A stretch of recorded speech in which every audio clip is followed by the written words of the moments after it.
প্রিয় দেশবাসী, আসসালামু আলাইকুম। আজ পবিত্র ঈদুল আজহা। আমাদের আওয়ামী লীগের ভাই বোন যারা আছে দূর দূর দেশে, কেউই আজকে বাড়ি অবস্থান করতে পারতেছে না এই কথিত ফ্যাসিস্ট ইউনূস সরকার ও বিএনপি গুণাদের কারণে।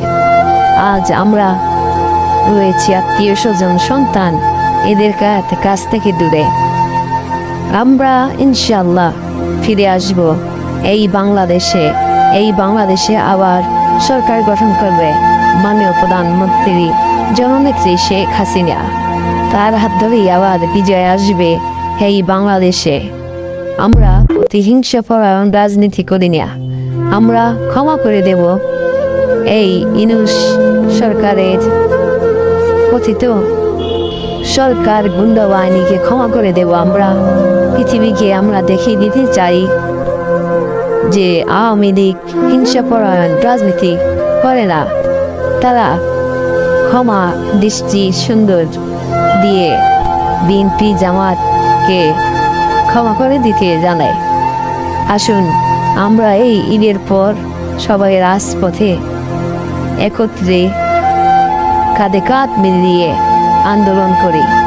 যদি আপনি একা বাঁচতে চান তাহলে আপনি নিশ্চিত মারা যাবেন, আর যদি আমরা সবাই মরতে চাই তাহলে বিজয় আমাদের সুনিশ্চিত ইনশাআল্লাহ। আওয়ামী লীগ ফিরবে ইনশাআল্লাহ, ফিরবেই আওয়ামী লীগ। 18 কোটি মানুষের সরকার, এই সরকারকে ষড়যন্ত্র করে পদচ্যুত করা হয়েছে প্রধানমন্ত্রী জননেত্রী শেখ হাসিনাকে। আমরা আবার উঠে দাঁড়াবো ইনশাআল্লাহ। বাংলাদেশে আওয়ামী লীগ সরকার ছাড়া কোনো বিকল্প পথ নেই। জয় বাংলা, জয় বঙ্গবন্ধু, দীর্ঘজীবী হোক মেহনতি মানুষ।